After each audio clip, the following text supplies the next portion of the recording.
Olá, que bom que você está aqui. Esse é o podcast Equilíbrio e Caos. Um lugar para você encontrar inspirações, reflexões e conversas interessantes sobre como viver uma vida muito bem vivida. Eu sou a Pri Leite e é um prazer estar aqui com você. Equilíbrio e caos. Por que essas duas palavrinhas juntas? Eu quero te contar nesse episódio. Mas antes de mais nada, eu gostaria de me introduzir, né? Dizer quem que eu sou, de onde que eu vim, o que eu tô fazendo aqui, minha gente, por que eu resolvi fazer um podcast, o que é isso? E por que muitas pessoas não me conhecem ou conhecem a Pri Leite, professora de yoga. Então, para quem tá chegando aqui agora, eu tenho um canal no YouTube chamado Pri Leite Yoga, que atualmente é o maior canal de aulas de yoga em língua portuguesa. Mas nesse episódio você vai descobrir uma outra Pri e vai descobrir um pouquinho mais do porquê eu decidi criar esse vucu-vucu, esse ó do borogodó, essa coisa aqui do podcast do Equilíbrio e Caos. Antes de mais nada, gente, deixa eu contar uma coisa pra vocês. Eu tenho um podcast já, quem me acompanha há bastante tempo, que é um podcast exclusivo para assinantes lá na Yoga Co, chamado de Peito Aberto. E eu sempre começo meu podcast dizendo assim, onde eu estou, o que eu tô fazendo, como que eu tô me sentindo. E, gente, deixa eu te contar. Esse episódio, como esse é um podcast aberto, né? Ele não é exclusivo, não é pago. Eu, assim, morrendo de medo de gravar esse episódio, gente. Vocês não têm noção a quantia de vezes que eu comecei, não terminei, pausei. E o meu filho chorou, e eu perdi minha voz, e fiquei rouca, e deu dor de garganta. E assim, eu gostaria de dizer pra vocês que eu estou gravando este episódio em um estúdio, com aqueles microfones bem bonitos, bem chiques. Mas não é essa a realidade. Eu estou dentro do meu carro, no estacionamento do Shopping Campo Grande, no Mato Grosso do Sul. Acreditem ou não, essa é a minha realidade do momento. E eu falei, não vai ter mais desculpa, agora vai mesmo dentro do carro, que é o que a gente tem pra hoje. Mas tudo feito com muito carinho, com muita seriedade, como sempre. E eu achei interessante estar dividindo isso com vocês, aonde eu estou, porque tem muito a ver com a minha história, onde eu estou. Eu fiquei até um pouco emocionada, vou falar pra vocês. Eu tô aqui sentadinha no meu carro, olhando pra esse shopping. E eu não sei de que época que você é, né? Mas eu nasci em 86. E quando eu era adolescente, era o ó do borogodó ir pro shopping. Era demais você ser adolescente, você ir pro shopping. Tipo, nossa, era o evento do momento. Então, pra mim, estar aqui hoje como uma mulher de 36 anos, mãe de 2 filhos, casada, empresária, professora de yoga, uma pessoa que viajou o mundo inteiro, estudada, olhar pra trás, tá aqui, gravando esse podcast pra vocês, nesse shopping, olhar pra trás pra minha história é algo que me deixa, assim, bastante emocionada. Então, por isso, eu queria estar dividindo onde eu estou. E eu achei interessante de acabar de calhar de eu estar aqui no estacionamento do Shopping Campo Grande. Se algum dia você vier a Campo Grande, no Mato Grosso do Sul, e você vier no estacionamento da Riachuelo, não é propaganda da Riachuelo, tá? E você fala, nossa, foi aqui que a Pri gravou o primeiro episódio de Equilíbrio e Caos. E falando um pouquinho mais de mim, gente, eu nasci em uma cidade pequenininha chamada Maracaju, que até hoje não tem, assim, menos de 50 mil habitantes. Pequenininha mesmo, no interior do Mato Grosso do Sul. Inclusive, tô curiosa para saber se tem alguém do Mato Grosso do Sul escutando o podcast. E eu, desde muito nova, desde que eu me entendo por gente, eu sonhava muito em viajar. Olha que maluco isso. Eu lembro assim, devia ter uns 5, 6 anos, deitada naquele piso gelado, sabe? Aquele piso assim, bem geladinho, escutando vinil, aquele vinil rosa. Quem é do tempo do vinil? Oh, meu Deus, me senti velha demais agora, hein? Escutando vinil rosa infantil no corredor da sala da minha casa em Maracaju e pensando, uau, eu vou viajar o mundo. Isso é uma coisa que sempre, por alguma razão, fez muito parte de mim, de quem eu sou. E eu sempre fui uma pessoa muito inquieta. Internamente, talvez quem me olhasse por fora ou quem me conhece fala: nossa, Pri, você era uma criança tão boazinha, ou uma menina tão linda, tão querida, tão inteligente. Mas por dentro eu tinha essa borbulha, essa vontade, essa inquietação que me move e que me levou a muitos lugares. E talvez alguns de vocês consigam se identificar com isso, né? Com essa inquietação que existe dentro de nós. É meio que uma pulga atrás da orelha. E foi essa inquietação que me trouxe até a prática de yoga. Eu sempre tive muita curiosidade sobre yoga. A primeira vez que eu ouvi falar a palavra yoga, eu devia ter uns 14, 15 anos. E na época, era um estúdio, que na verdade não era um estúdio, era um professor que dava aula na casa dele, no bairro que eu morava. E uma amiga minha falou assim: eu fui fazer essa aula de yoga com esse professor e adivinha o que ele perguntou? Eu falei: o que ele perguntou, né? Às vezes você me bater no papo. Qual que é o mal do mundo?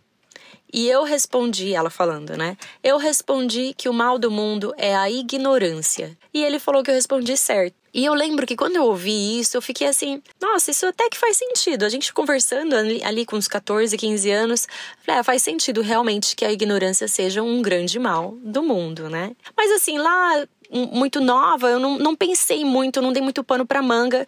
Eu só fiquei curiosa mesmo e falei: eu quero experimentar esse tal do yoga. Mas era uma coisa cara, tá, gente? Isso mais de 20 anos atrás. E a minha mãe falou: não, a gente não tem condições financeiras, você vai na escola você faz educação física, é o suficiente. E assim, eu venho de uma família muito humilde. As minhas origens é muito humilde. Eu venho de uma família pobre. Teve momentos da minha vida crescendo que a gente não tinha certeza onde a gente ia morar. A gente falou: nossa, a gente chegou a morar de favor. Eu fui uma criança que eu tive bolsa na escola, que eu tive padrinhos e tias e uma rede de apoio muito grande da família e de pessoas queridas que sempre nos ajudaram e me ajudaram muito. Então, assim, eu me considero muito sortuda mesmo, de que muitas pessoas me ajudaram no decorrer do meu caminho, principalmente quando eu era bem novinha, para eu ter acesso à informação, à educação, para eu poder ir para uma boa escola, para eu poder ir para a faculdade. E assim, na minha família, eu e os meus irmãos, nós somos a primeira geração a ir fazer um curso superior, ou seja, né, para ir para a faculdade. O meu pai, a minha mãe, a minha avó, meu avô, nenhum deles cursaram uma faculdade. Então, isso é um grande passo dentro da minha família. Então, quando eu tava crescendo, né, a gente escutava muito isso: olha, o nosso legado para você vai ser o seu estudo, estuda. O meu avô, que é uma pessoa muito querida, quem me acompanha há bastante tempo sabe que eu falo muito do meu avô. O meu avô morava com a gente aqui na nossa casa onde eu cresci, e o meu avô dizia assim: o ladrão pode dormir em cima do seu diploma que ele não rouba o seu conhecimento. E isso é muito verdade, né? Na sabedoria dele, no jeito dele, é muito verdade. Eu acabei trazendo isso para minha vida de uma maneira um pouco maior do que só o conhecimento, né? Eu acabei trazendo isso mais para a experiência mesmo. Que alguém pode dormir na mesma cama que a sua, como o meu avô dizia, deitar a cabeça no seu diploma, que ele não vai tirar o seu conhecimento, não vai tirar a sua experiência. Então, quando eu era jovem, gente, ainda sou jovem, tá? Eu tô brincando porque eu acabei de fazer aniversário. Mas eu ficava muito assim, inquieta e querendo experimentar, querendo estudar. Eu questionava muito e eu cresci em uma escola, eu fui em uma escola que não apreciava muito esse questionar. Era mais siga aquilo que eu te digo, siga aquilo que eu te falo, eu sei o que é melhor pra você. E isso acabou me podando um pouco, sabe? Cortando um pouco as minhas asas, porque eu era uma criança que questionava tudo na escola. E eu fui me retraindo um pouco. Mas eu fui percebendo que a maneira como as coisas eram ao meu redor não era necessariamente como eu queria que fosse, ou o que eu queria pra mim. Então, eu sabia que era muito importante pra minha família essa tecla, né, de vai estudar, vai estudar, vai estudar. Você precisa estudar para ser alguém na vida. Quem já ouviu falar isso, gente? Você precisa estudar para você ter um bom emprego. Mas a gente sabe que isso não é o suficiente. É importante. Estudar é super importante. Eu estudo até hoje. Eu acredito que estudar é uma coisa que a gente faz a vida inteira. A gente nunca para de estudar, né? E talvez não é aquele livro que a gente vê ali da escola, né, necessariamente, mas a gente está sempre estudando, sempre se aperfeiçoando. Eu sou professora de yoga há mais de uma década e eu continuo estudando. Eu acredito que o que faz um bom professor é ele ser um bom estudante. Mas a gente sabe que é muito mais do que você ter um bom emprego. É muito mais do que você pagar as suas contas, apesar disso ser extremamente importante. Não tem como a gente falar de bem-estar, não tem como a gente falar de saúde mental, emocional, sem a gente falar que a gente precisa pagar as nossas contas. Não tem como eu falar para uma pessoa, vamos cultivar saúde, bem-estar, e a pessoa não consegue pagar a conta de luz, não consegue comprar o arroz e feijão, né? Isso, obviamente, é muito importante. Mas não é o suficiente, não é tudo. Então, é importante, tem o seu lugar, dinheiro é necessário, é fundamental, mas a gente pagar as nossas contas, a gente termina de pagar as contas, e aí? Qual é o próximo passo? E o que eu faço da minha vida? Qual é o sentido da minha vida? Por que eu estou aqui? Como que eu cheguei aqui? O que eu quero? Oh, Senhor! Oh, dilema! Oh, caos! O que é isso, minha gente? O que a gente faz na nossa vida? E eu decidi sair daqui do Mato Grosso do Sul, quando eu tinha uns 16, 17 anos. Porque eu falei, cara, minha família não tem dinheiro, né? O que eu posso fazer aqui na época tinha poucas oportunidades para mim. Eu poderia fazer uma faculdade, passei em várias faculdades, mas não era exatamente o que eu queria. Eu percebi que existia uma maneira da mulher ser tratada, principalmente dentro da minha família, tá? E em várias circunstâncias. Eu não quero ofender ninguém, por favor, essa não é a minha intenção, tá? Eu quero apenas pontuar que eu observei que existia uma dinâmica em como as mulheres eram tratadas, que não era uma dinâmica que me servia, que eu queria. Eu queria ser realmente dona de mim. Eu não queria só ganhar dinheiro. Eu não queria só me formar. Eu não queria ter só um diploma. Eu queria sentir que eu era dona da minha vida. E que eu realmente estava vivendo a minha vida.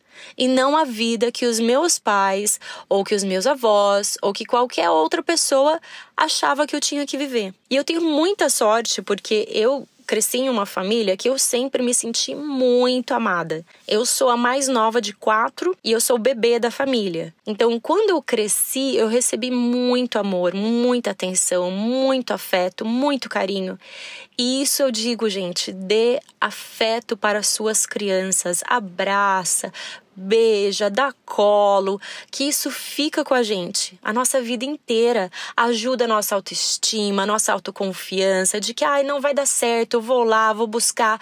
E isso eu devo muito aos meus familiares, que me deram muito desse afeto, desse carinho, enquanto eu era criança, enquanto eu estava crescendo. Porque daí, quando chegou a hora ali da minha adolescência de falar, não, o que eu quero fazer mesmo, eu consegui bater as minhas asas e falar, olha, eu sei que o que quer que aconteça, eu ainda vou ser amada. Eu sei que o que quer que aconteça, eu ainda vou ter o meu espaço, o meu lugar. Eu sempre me senti muito segura em relação a isso. E é algo que eu sou muito grata e que eu gostaria que mais pessoas também pudessem sentir essa segurança do seu valor, do seu amor, de ser amado, de ser amada. E eu bati asas.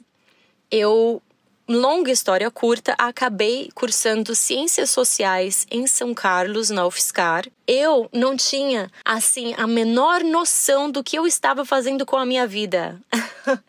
Eu falei, gente, o que eu vim parar aqui? O que eu vim fazer aqui? Mas foi um momento muito importante da minha vida. Porque eu sabia o que eu não queria. Eu sabia o que eu não queria. E eu sabia que eu não queria ser tratada como um menos. Porque quando eu crescia aqui no Mato Grosso do Sul, eu tinha ideias, eu tinha coisas que eu queria fazer, que eu queria empreender, ou que eu queria, sabe? E eu fui muito podada. E eu falei, não, eu não quero ser podada. Chega de podar as minhas asas. Essa foi a minha atitude. Eu falei, chega, agora eu vou bater as minhas asas. E acabei, falei, me virando, cheguei lá em São Carlos, perdida, gente. Vocês conseguem me ver como cientista social e socióloga? Eu não consigo, me formei nas duas, fiz um monte de estudos, um monte de coisa.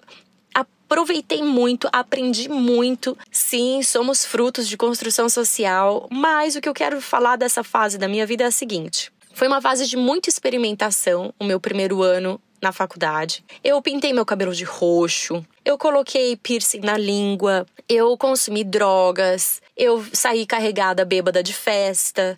Eu, assim, aprontei. Mas de uma maneira muito, eu não diria consciente, mas muito intencional. Eu tive essa intenção de falar, não, eu vou experimentar, vou descobrir aqui o que eu sou, o que eu não sou, o que eu quero, o que eu não quero, para eu poder andar com os meus próprios pés, tomar as minhas próprias decisões, descobrir realmente quem eu sou. E foi incrível, porque eu lembro do momento que eu falei, cara, essa não é quem eu sou. Eu lembro, a gente tem uma festa em São Carlos, é o Tusca, que a galera bebe demais. Demais, demais, demais, demais. E eu cresci vendo muitas pessoas bêbadas na minha família. É muito difícil você ver uma pessoa que você ama caindo pelos cantos bêbado. É horrível, né? E eu lembro de estar nessa festa e ver um monte de amigo meu, ver um monte de gente assim, caindo de bêbado. Caindo literalmente na sarjeta. Que eu falei, cara, não é essa quem eu sou. Não é isso que eu quero. Não é.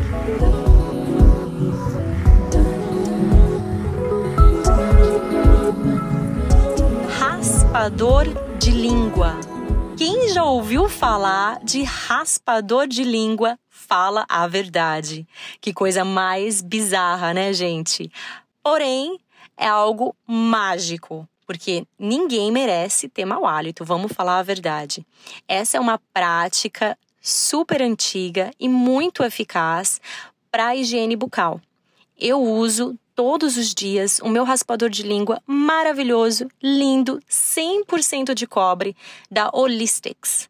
E eu vou falar para vocês, a Holistics é uma marca que realmente está conquistando o meu coração. Além do raspador de língua 100% de cobre, lindo, maravilhoso, que vai durar para sempre, eles têm produtos incríveis no site que vale muito a pena você ver para incorporar hábitos saudáveis no seu dia a dia. E, porque eu gosto muito dessa marca, a gente está dando 10% de desconto para vocês com o cupom PRILEITE em todo o site enquanto durar. 10% de desconto em todos os produtos do site com o cupom PRILEITE enquanto durar. Holistics é uma marca maravilhosa e eu espero muito que você goste dos produtos deles, tanto quanto eu. E eu falei, e aí, o que eu quero? Eu não sei, gente, eu não sei o que eu quero. E tudo bem, eu sei o que eu não quero. Então, para muitas pessoas que estão perdidas, eu recebo muitas mensagens de, ai, Pri, eu não sei o que eu quero. Mas você tem que saber aquilo que você não quer. Você sabendo o que você não quer, você consegue, aos poucos, um degrau por vez, um passo por vez, chegar naquilo que vai dar um momento de um ahá para você. E esse ahá, para mim, foi quando eu comecei a praticar artes marciais. Um ficantezinho meu lá da época, ele... Gente, nossa, eu namorei demais, hein? Olha, cara, que eu namorei, gente. Meu Deus do céu. E aí, um desses meus ficantes... Ó, vocês estão descobrindo um lado meu que vocês não conheciam. Gente, esse podcast vai ser demais, vocês não têm noção. Mas eu estava lá, um ficantezinho meu da época, chegou pra mim e falou, Pri, eu acho que você devia experimentar Aikido, que você vai gostar. Me trouxe lá um kimono e eu falei, bora lá. Vamos lá, experimentar coisas novas, eu acho importante. Experimentei e foi amor à primeira aula. Eu me apaixonei com rolar no tatame, cair, levantar, dar da chave e movimentação de pé. E eu falei, cara, isso é muito legal. Era na USP que tinha. E eu me apaixonei, comecei a praticar. E aos poucos eu fui largando aquilo que nunca eu senti que era meu mesmo, né? Que era essa parte de festa, de movimentação de faculdade. E que muita gente que nunca cresce, né? Tá até hoje aí no mesmo ritmo.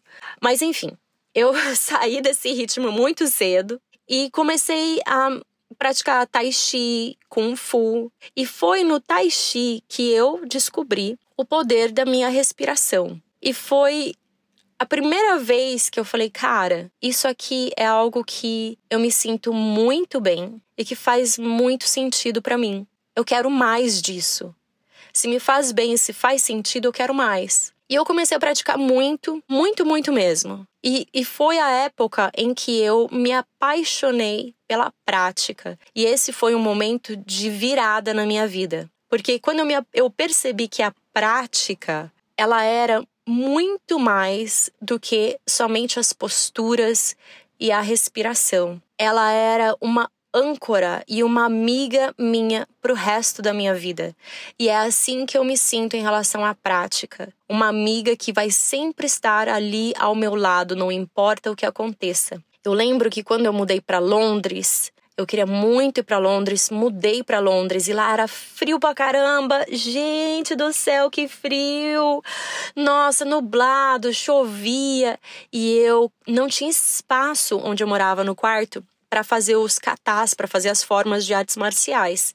Então eu ia pra praça e naquele frio do caramba, e eu lá fazendo o meu kata. Assim, com muita disciplina, com muito foco. E muitas pessoas veem disciplina como algo rígido, como algo difícil, como algo chato. Eu vejo disciplina como algo prazeroso, como algo que é tudo de bom nessa vida e que é flexível, não é rígido. Disciplina, pra mim, é quando você encontra uma coisa que te faz tão bem e que você sabe que aquilo te faz bem, por isso você não deixa de fazer. Não é um esforço você ter disciplina. Talvez no começo, se você tá tendo uma mudança de vida aí muito grande. Mas, de uma forma geral, disciplina é uma coisa leve. É uma coisa que faz parte do seu dia a dia. É uma coisa que você faz com prazer. Tem dia que, é claro, vocês acham que eu gostava de praticar embaixo da chuva, no frio? É claro que não.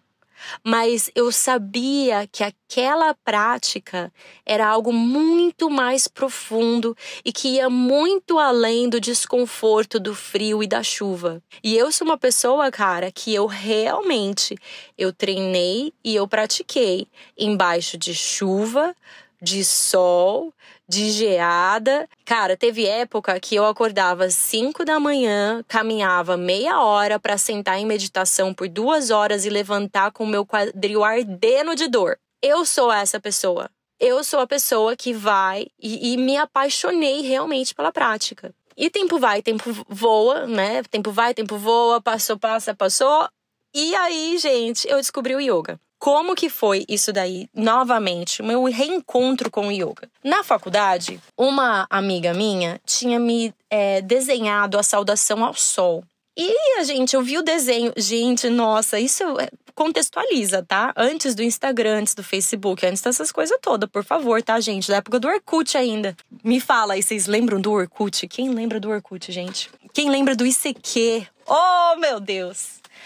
Gente, eu vi esse desenho da saudação ao sol, mas eu não entendi nada. Onde que respirava, onde que exalava, como que fazia. Aí um amigo meu, um senhor, me deu um livro Autobiografia do Yogi. Eu já tinha voltado de Londres, tá? Aí quando eu tava de volta aqui no Brasil, depois de 1 ano em Londres, eu fui ler esse livro. E eu aprendi a fazer a postura de lótus, olhando a foto do Babaji nesse livro. Do Autobiografia do Yogi. Quem nunca leu esse livro, por favor, leia esse livro. Ele é fantástico. Eu tenho um respeito enorme pelo Yogananda e por todo o legado que ele deixou na Califórnia. Eu morei na Califórnia por muito tempo, por mais de 10 anos. E lá ele deixou, assim, muita coisa bacana mesmo. E esse livro é um livro que me marcou muito.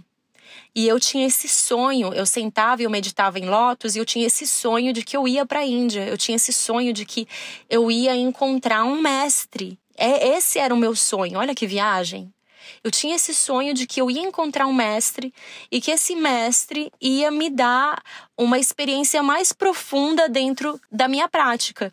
E dentro da minha prática eu digo yoga, artes marciais, tudo, que era uma prática espiritual. Quando você pratica algo como artes marciais, como yoga, essas posturas e essas sequências, elas são desenhadas para acordar a gente de dentro para fora. É muito mais do que o corpo. Existe todo um porquê por trás da sequência, por trás da postura, todo um estudo de milhares de anos. Então, essas posturas, elas são desenvolvidas para acordar a nossa consciência. Então, é impossível você dizer que uma prática de artes marciais ou que uma prática de yoga não é uma prática espiritual. Talvez você não goste de falar do nome espiritual, porque as pessoas têm definições diferentes em relação a isso. Mas, quem sabe, a gente usa a palavra consciência, despertar da consciência. E eu queria muito esse despertar da consciência e era uma fase da minha vida que eu tava mais pra lá do que pra cá, se é que você me entende. E eu fui que fui, nada de ir contra o Babaji, mas eu descobri nesse meio tempo todo que eu queria praticar yoga. E não tinha ninguém que dava aula de yoga lá em São Carlos, tinha um estúdio na época. E eu já falei isso muitas vezes, eu fui conversar com a dona do estúdio, era uma professora, mais uma vez, era uma professora na casa dela, não era o estúdio de yoga como a gente é acostumado hoje. E eu falei, olha, eu quero muito praticar yoga, tô lendo esse livro que me deram. E assim, eu procurei na biblioteca da UFSCar, não tinha livro de yoga. E eu quero muito, tem como você me ensinar? Tem alguma coisa que eu possa fazer? Ela me disse quanto que era. Eu disse, eu não tenho condições de pagar, gente, sou estudante, tô trabalhando à noite aqui na boate de caixa pra pagar o meu aluguel. Eu não consigo. Eu falei, eu posso tirar xerox do seu livro? Eu posso fazer alguma coisa aqui pra eu poder praticar? E ela disse não.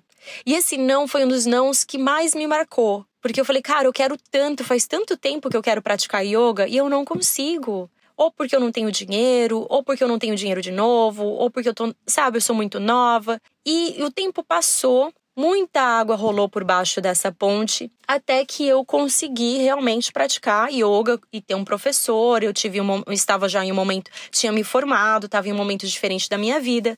Mas teve momentos em que eu, literalmente, troquei. Falei, olha, eu tava nos Estados Unidos e eu queria praticar yoga. Só que, quem não sabe, o meu esposo é americano, eu me casei com ele. Eu tive que esperar o processo do green card, o processo da papelada toda se ajeitar. E durante esse processo eu não podia trabalhar. E eu não tinha dinheiro pra ficar... Gente, é um tempo horrível. Quem já passou por isso sabe. Você ficar esperando papel de documento, sabe, pra saber se você vai poder ficar no país ou não, se deu certo ou não. É um período de muita ansiedade. E muito difícil mesmo. Não foi uma decisão fácil também decidir ficar nos Estados Unidos com meu esposo. Mas eu decidi, e eu fiquei lá, e nesse período eu encontrei um professor de yoga, entre muitos outros que eu encontrei, que eu pratiquei, que ele falou, não, você pode limpar aqui o meu estúdio, e em troca eu deixo você fazer as minhas aulas. E foi assim por um bom tempo. E eu realmente pude mergulhar, e eu falei, cara, é isso. O yoga, a diferença do yoga para as artes marciais, para mim, Priscila, é que a prática de yoga me deu uma liberdade que eu queria muito desde quando eu era pequenininha lá no chão gelado da minha casa em Maracaju, no Mato Grosso do Sul. Eu experimentei uma liberdade que eu sentia muita falta. Eu experimentei uma liberdade que eu quis a minha vida inteira até aquele momento. Que eu não encontrei na bebida, que eu não encontrei no piercing, que eu não encontrei em relacionamentos que não tinham nada a ver comigo. Eu encontrei a mim mesma na prática de yoga. E esse é o maior presente que a prática me deu. Essa sensação de liberdade. Falar, uau, é isso aqui, cara. E a prática de yoga, você tem a opção de aprender as posturas, entender como as posturas funcionam, criar a sua própria sequência. E você consegue fazer em lugares pequenos, você consegue se fazer sozinha. Então, muitas coisas que eu não conseguia fazer com artes marciais, por exemplo, a questão do espaço, né? Artes marciais, para você praticar, você precisa de muito mais espaço. A Yoga não, você faz entre a cama e o seu colchão. Você precisa, é só o tamanho do seu corpo. Você consegue fazer yoga dentro do armário, gente. Isso é muito libertador, é muito empoderador. E eu encontro pessoas direto aqui nas ruas de Campo Grande, nas ruas de São Paulo, até mesmo em Los Angeles, quando eu morava em Los Angeles, tinha gente que me reconhecia. E eu amo quando vocês vêm conversar comigo pessoalmente, dar um abraço em vocês. E muitas pessoas chegam pra mim e falam: Pri, eu estou perdida. Eu não sei o que eu quero fazer. Eu não sei o que eu vou fazer na minha vida. E eu digo, gente, você precisa se encontrar antes de você saber o que você quer fazer com a sua vida. Você precisa ter esse encontro verdadeiro com você mesma. Você precisa diminuir o barulho de tudo que está ao seu redor. Seja dos seus familiares, seja da sociedade, seja das redes sociais, da internet. Eu me apaixonei pela prática. A prática vai sempre estar comigo, porque ela é um momento em que eu me encontro mais profundamente comigo mesma. Ela é a minha maior amiga, a minha maior aliada. E é através da prática que eu consigo dar os meus malabarismos. Muita coisa mudou, gente. E muita coisa ainda vai mudar, porque a vida é mudança, a vida é dinâmica. Aquilo que não muda, aquilo que não cresce, aquilo que não transforma, morre. E enquanto eu estiver viva, eu vou mudar, eu vou transformar, pretendo crescer. E a prática vai estar sempre ali comigo, como esse gancho de mim comigo mesma, cada vez mais profundo. E eu encontro o meu centro através da prática, que é o meu equilíbrio. Mesmo em um mundo caótico, mesmo que às vezes eu olho para o mundo e me deixe desesperançosa, a prática é o meu equilíbrio em meio ao caos. E esse caos, ele pode vir tanto de fora, né, tanto do mundo ao nosso redor, é buzina, é barulho de tráfico, é as notícias que a gente vê aí no noticiário, ou às vezes ele vem de dentro da gente mesmo. O caos interno, que eu acredito que é o mais importante da gente cuidar. É o barulho da nossa cabeça, é aquele aperto no coração, é o frio na barriga. É aquele caos interno que bate na porta, vira e mexe. Algo que me incomoda sobre a palavra equilíbrio é que eu acredito que hoje, quando eu pergunto para as pessoas, né, o que você acha que é equilíbrio? O que você acha que é bem-estar? As pessoas, assim, 90% delas respondem: equilíbrio é você ter uma alimentação saudável, você se exercitar, você dormir, você beber água. É isso que as pessoas respondem. O que é que você pensa? O que é equilíbrio para você? Porque, na minha opinião, equilíbrio é algo muito mais sofisticado do que receita de TikTok e de Instagram. Não adianta a gente olhar uma versão de equilíbrio e acreditar que aquela versão vai se encaixar na nossa vida. Equilíbrio precisa de autoconhecimento. Não é uma receita de bolo. Porque eu vejo que acontece muito isso. As pessoas chegam até mim com uma ideia de: que aula de yoga que eu faço? Quantas vezes na semana que eu faço? E o que você come? O que você não come? O que é saudável? O que não é saudável? Isso vai depender de cada pessoa. E para isso você precisa ter autorresponsabilidade. E compreender que equilíbrio não é um produto que a gente compra. Vou falar de novo, gente.